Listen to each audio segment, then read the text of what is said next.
এই বইটা ছিল সেলফ ডেভেলপমেন্টের জন্য পড়া প্রথম বই।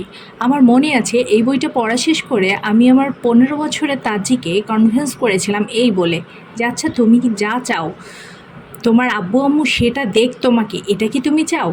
এই বইটা পড়ো, তাহলে তুমি জানতে পারবে কিভাবে তুমি তোমার বাবা মাকে কনভিন্স করতে পারবে, মানাতে পারবা যেটা তুমি চাও সেটা কিভাবে নিতে পারবে।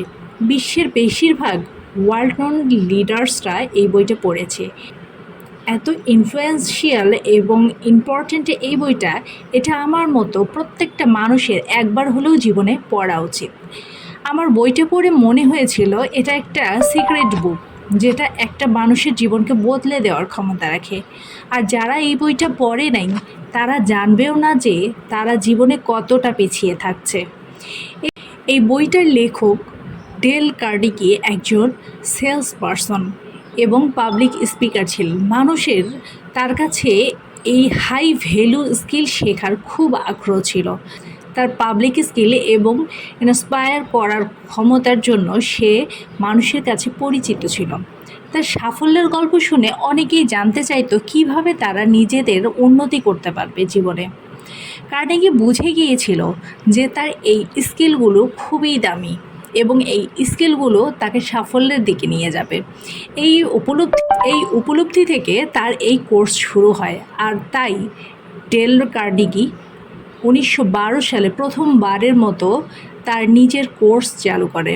ডেল কার্নেগির লক্ষ্য ছিল সাধারণ মানুষকে শেখানো কমিউনিকেশন স্কিল, সেলফ ডেভেলপমেন্ট এবং লিডারশিপ স্কিলটা গড়ে তোলা যায়। তিনি বিশ্বাস করতেন জীবনের মান উন্নত করতে হলে সবার আগে নিজের ভেতরে যে শক্তিগুলো আছে এগুলোকে বের করে আনতে হবে। আর সেই লক্ষ্যেই তিনি কিন্তু কোর্সগুলো চালু করেন, যা আজও বিশ্বজুড়ে প্রশংসিত। সেই সময়টায় কোর্স শব্দটা তেমন পরিচিত ছিল না মানুষের কাছে। অনেকের কাছেই ভুল বোঝা আর সন্দেহের বিষয় হয়েছিল এই কোর্সটি, কিন্তু কার্নেগি সেই সময় সাহস করে এটা চালু করেছিলেন এবং তার এই কোর্স, যেটা কার্নেগির ট্রেনিং হিসেবে পরিচিত, হাজারো মানুষের কনফিডেন্স লিডার, সফল সেলস পারসন এবং দক্ষ কমিউনিকেশন বাড়াচ্ছে।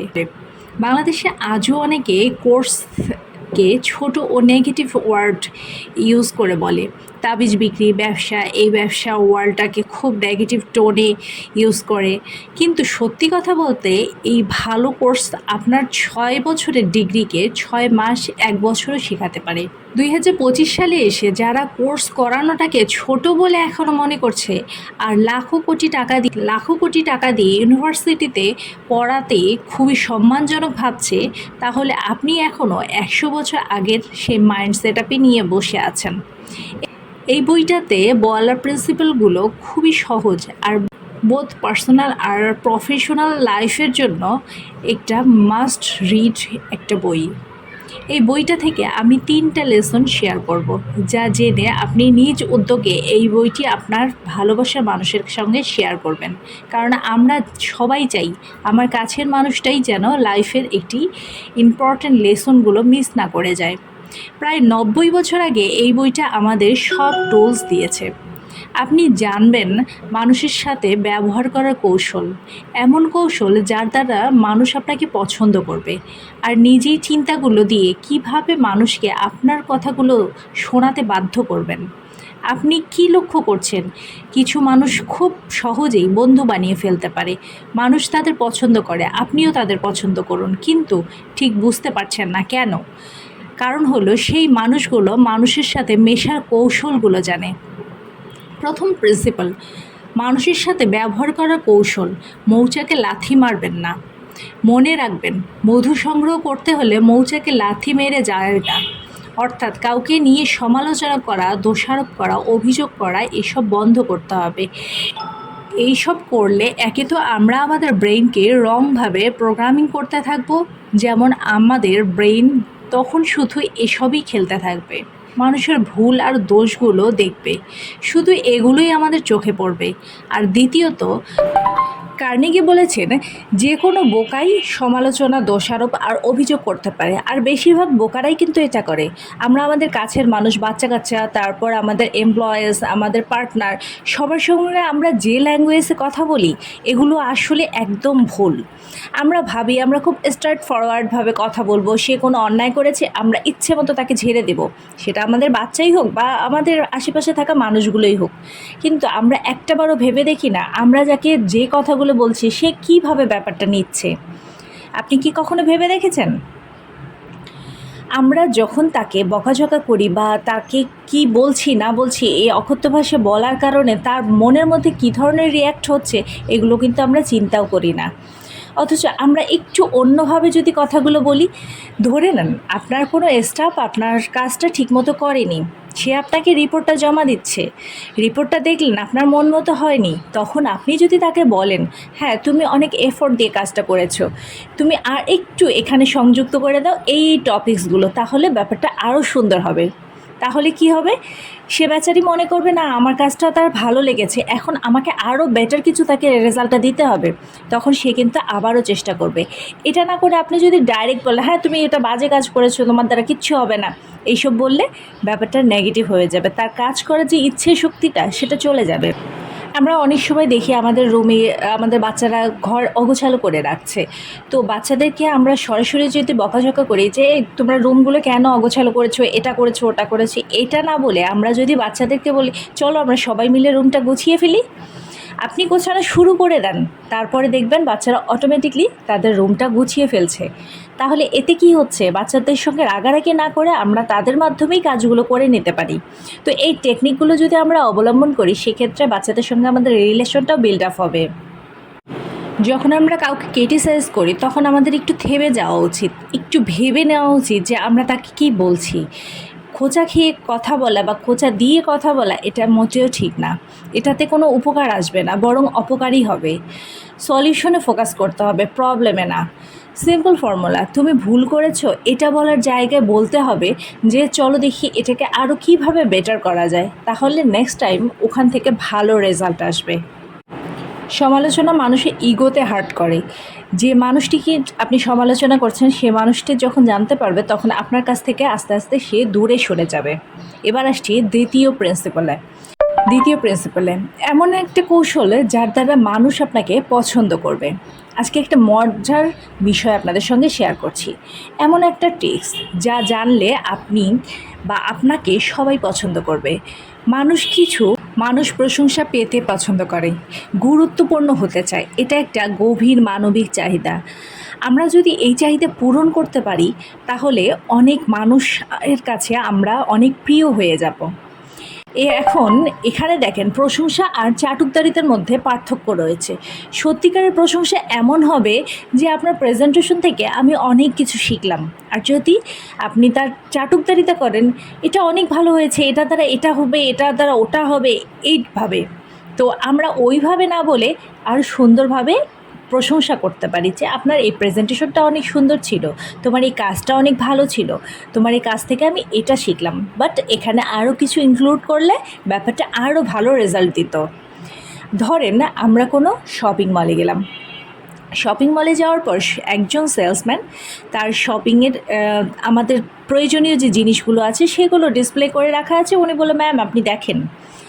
আরেকজন সেলসম্যান সে এসে আমাকে সুন্দরভাবে বলছে যে ম্যাম আমাদের এখানে এটাতে ডিসকাউন্ট আছে, এই প্রোডাক্টটা ভালো আছে, এই প্রোডাক্টের এই চাহিদাগুলো আছে, এই প্রোডাক্টটা এইভাবে বেশি সেল হচ্ছে, এই কোয়ালিটির মানুষগুলো এই প্রোডাক্টটা বেশি নিচ্ছে। সুন্দরভাবে যখন আমাকে প্রেজেন্টেশন করবে তখন কি হবে, আমার বুঝতে সুবিধা হবে এবং আমার ডিসিশন নিতেও সুবিধা হবে। এখন দেখেন প্রথম জনের থেকে দ্বিতীয় জন অবশ্যই বেশি প্রশংসনীয় হবে, কারণ তাকেও আমার বেশি ভালো লাগবে। প্রথম জন জাস্ট শুধু ডিসপ্লেটা করে দিল যে ম্যাম আসেন দেখেন আমাদের এখানে ডিসপ্লে করা আছে সব কিছু, সে শুধু এইটুকু বলেছে, বাট দ্বিতীয় জন একদম সম্পূর্ণভাবে আমার কাছে প্রেজেন্টেশন করেছে। তো এই জায়গায় আমরা এটা শিখব, এই জায়গায় আমরা এটা শিখবো যে খুব সুন্দরভাবে কাউকে প্রেজেন্টেশন করতে হবে, পাশাপাশি সেই মানুষটার যে দাম আছে আমাদের কাছে, তার উপস্থিতির দাম আছে, এটা তাকে বুঝাইতে হবে। আমি সেই শপিং মলে যে গেলাম, তখন ফার্স্ট জনের কাছে আমার কোনো তেমন প্রেজেন্টেশনের ভ্যালু ছিল না, বাট সেকেন্ড যে জন ছিল সে আমাকে সুন্দরভাবে প্রেজেন্টেশন করলো, তার মানে কি তার কাছে আমার একটা ভ্যালু ছিল। তো আমি এটাই বোঝাতে চাচ্ছি যে একটা ভ্যালুর অনেক দাম। আপনার কাছে যে মানুষটি আসবে সেই মানুষটিকে আপনি একটু ভ্যালু দেন, আপনি একটু সময় দেন। এটা খুব সিক্রেট একটা টপিকস। আপনি যখন তাকে সময় দিবেন, তার প্রতিটি কথা আপনি শুনবেন, প্রতিটি কথার আপনি গুরুত্ব দিবেন, তখন সেই মানুষটি আপনাকে খুবই ভালোবাসবে এবং আপনাকে প্রিয় একজন মানুষ হিসেবে গণ্য করবে। এবার আসছি তৃতীয় প্রিন্সিপালে, নিজে চিন্তাধারা দিয়ে কিভাবে মানুষকে আপনার কথাটাই মানাতে বাধ্য করবেন। মানে হচ্ছে আপনি তার মধ্যে ইচ্ছা জাগাবেন আপনার কথাটা মানার জন্য। কার্নেগি বলেন, অন্য মানুষকে প্রভাবিত করার একমাত্র উপায় হলো তারা যা চায় সেই বিষয়ে কথা বলা। ধরে নেন আপনি আপনার গ্রুপে বন্ধুদের সঙ্গে আড্ডা দিচ্ছেন, এখন গ্রুপে সবাই সবার মতো ওপিনিয়নগুলো বলছে, আপনি সুন্দরভাবে শুনছেন। মনে রাখতে হবে, শ্রোতা যে মানুষগুলো আছে তাদেরকে মানুষ বেশি ভালোবাসে, বকবক যে করে সেই মানুষগুলোকে মানুষ কম ভালোবাসে। তো আপনার যে ফ্রেন্ডরা আছে বা আপনার একটা ফ্রেন্ডের সঙ্গে আপনি আড্ডা দিচ্ছেন, সেই ফ্রেন্ড যখন আপনাকে বলছে, আপনি সুন্দরভাবে বলছেন। ধরেন না, সে বলল যে আমি গতকালকে রাত 1টা পর্যন্ত এই টপিকসগুলো পড়াশোনা করেছি, সাথে সাথেই আপনি যদি বলে হ্যাঁ ওই টপিকসগুলো আমিও পড়াশোনা করেছি, আপনি আপনার মতো বলা শুরু করলেন, এটা ভুল। আপনি এটা না করে তার সম্পূর্ণ কথাটা শোনেন, শোনার পর আপনি আপনার মতো করে তারপর বলা শুরু করেন। তখন তার সাথে আপনার আন্ডারস্ট্যান্ডিংটা একটা ভালো পর্যায়ে যাবে এবং সে ফিল করবে না সে আমার কথাগুলো মনোযোগ দিয়ে শুনছে, তাকে আমি তাহলে আরও ভালো কিছু বলি বা আমার মনের কথাগুলো বলি। যখন কেউ মনের কথাগুলো কারোর সঙ্গে শেয়ার করতে পারবে, তখনই কিন্তু তার প্রিয় মানুষ হবে। সুতরাং আমরা কাউকে যখনই যে কথাই বলি না কেন, ভেবে চিন্তে কথা বলবো এবং সে কি বলছে না বলছে সেই কথাগুলো শোনার চেষ্টা করব, তারপরে আমরা আমাদের নিজেদের কথা বলার চেষ্টা করব। যার সঙ্গে আমরা গল্প করি না কেন, সে কোন বিষয় নিয়ে কথা বলতে পছন্দ করে, তার ইন্টারেস্টগুলো কোন বিষয়ের ওপর, সেই বিষয়গুলো নিয়ে আমরা আলোচনা করব। মানুষকে বশ করার এই উপায়গুলো আমাদেরকে মনে রাখতে হবে। কথা বলবো, যে মানুষটি আমাদের সঙ্গে গল্প করছে বা যে মানুষটি কথা বলছে তার প্রেজেন্টেশনটার ভ্যালু আমরা দেব, তাহলে আমাদের দেখা যাবে যে সেই মানুষগুলো আমাদেরকে পছন্দ করছে। আমার প্রতিটি কথা আজ থেকে যদি আপনি প্র্যাকটিস করা শুরু করেন, তাহলে ইনশাল্লাহ আপনি এটার ফিডব্যাক নিজেই পাবেন।